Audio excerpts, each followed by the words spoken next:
Oh, Lerma. Magandang gabi ho, Aling Julia. Bakit oras sa gabi hindi napasagsag ka rito sa amin? Nagpasama po ako sa ilang barangay tanod para makausap ko si Rudy. Anong problema, Lerma? Rudy, nakatakas ang tikbalang. Paano nangyari yun? Hindi ko alam. Basta, nagising na lang ako na nasa kwarto ko ang tikbalang, kaya hinimatay ako sa sobrang takot.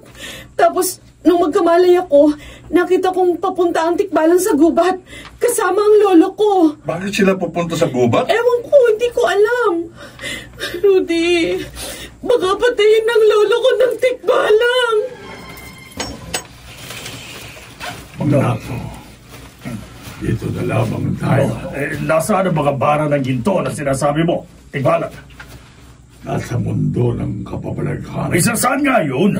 Sa bahaging ito ng gubat, may hindi nakikitang pinto na kapag pinasok natin, makararating tayo sa mundo ng kapabalaghan. Ano pang hinihintay natin?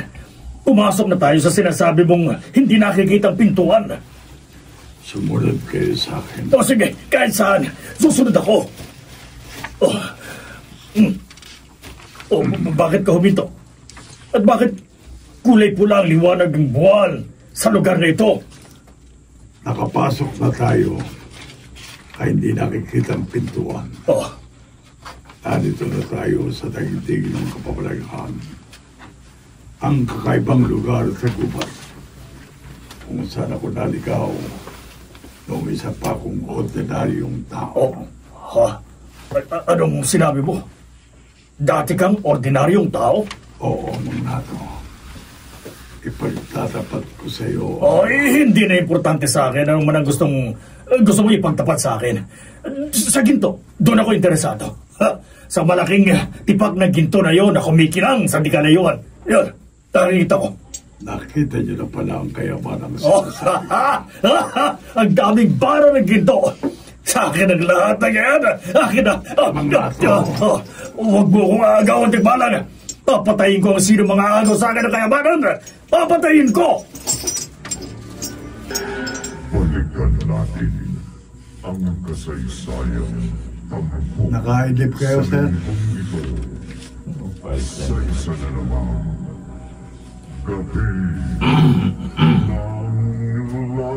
Clinks. Bars of gold. Bato lang. Pagkano yun. Ang daming bara na ginto. Hindi yung madadala ang lahat ng iyan. Kumuha ka ng lalagyan ko ng kayabanan, Tikbalang. Oo. Bilisan mo. Makukuha mo ang lahat ng gusto mo. Hindi ako interesado sa kayamanan. Walang pinakamalaga sa akin, kundi ang maangkin si Lerma. Kung inakala mong papayag akong mapasayo ang apo ko, nagkakamali ka, Tikbalang. May sinasabi kayo, mga wala. Ang malas mo. Ngayong naligat ka, itatara ko ang itak ko sa likod mo, sa tapat ng puso mo. Mamamatay ka, Tikbalang. Mamamatay ko. Ito ka. Diyos ko. Tumahang ka na, Lerma. Aling Julia. Hindi mangyayari ang kinatatakutan mo. Rudy, walang kalaban-laban si Lolo Nato sa Tikbalang. Pupunta ako sa gubat. Susubo mo sarili mo sa peligro, Rudy? Inay, mag-iingat ako at magsasama ako ng mga pulis para mailigtas namin si Magnato sa Tikbalang.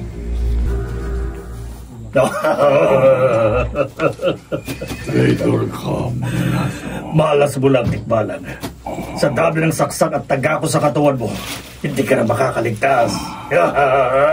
Pagsisiyan mo ang ginawa mo sa akin. Ako na yung mag-aagin sa lahat ng ginto sa lugar na ito.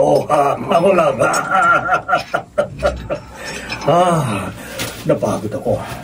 Inuhaw ako. Kaya iinom muna ako sa maliro na tubig ng ilog na ito. Yan. Iyan ang pinakamalaking pagkakamaling nagawa mo. Ano ba? Tumikim ka ng mahiwagang tubig sa mundong ito ng kababalaghan. Mamamatay ka na, Tikbalang. Mangyayari din sa iyong nangyari sa akin. Nang maligaw ako sa lugar na ito. At uminaw ng malinaw pero mahiwagang tubig sa ilong. Nagbagong ano itong nararamdaman ko? Parang lumalaki ang ulo ko. Tinutubuan ako ng mahabang balahibo sa mukha at katawan. Ha? Nagbabagong itsura ko. Tuluyang magbabagong itsura mo. Magiging kakilakilabot ang anyo mo. Magkakaroon ka ng ulo ng kabayo. Magiging isa kang tikbalang.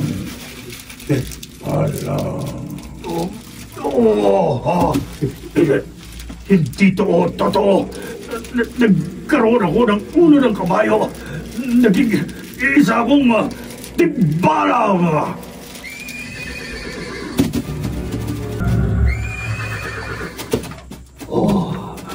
Sa laki ng panghihilakbot ko sa kababalaghang nangyari sa akin, hindi ko na malayang nakalabas ako sa mundo ng kababalaghan at wala akong natangay ni isang bara ng ginto.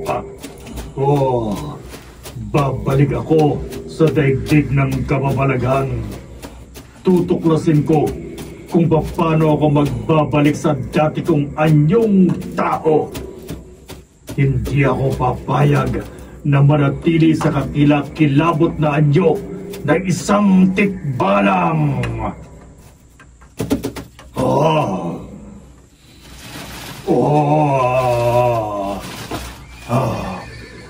Tikbalang! Salamat. May mga dumating na mga pulis. Hihingi ako ng tulong sa kanila. Bago mo kami maatake at mapatay, pupulbusin ka namin ng tingga ang katawan mo. Baril niyo! Mamamatay ka, Tikbalang! Mamamatay ka!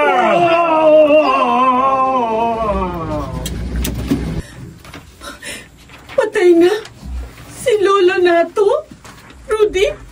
Lerma, hindi ka panipaniwalang nangyari nang mapatay namin ng mga kasama kong pulis ang tikbalang sa gubat.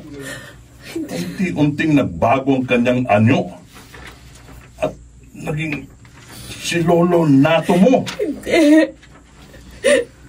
Bakit naging tikbalang ang lolo ko? May mga misteryong nagaganap sa mundo na mahirap ipaliwanag, Lerma. Tata Pedro, napaiyak ka. Maliwanag ang sabi sa akin ni Rudy. Bago nalagutan ang hiningang naging tikbalang na sinato, nabanggit niyang napatay niyang apo kong si Pepe. Naging isa ring tikbalang sa mundo ng kababalaghan. Ano? Masakit ang nangyari kina Pepe at Mang Nato. Pero mahalaga, wala nang maligno na maaring magsabog ng lagim. Wala na. Ang tikbalang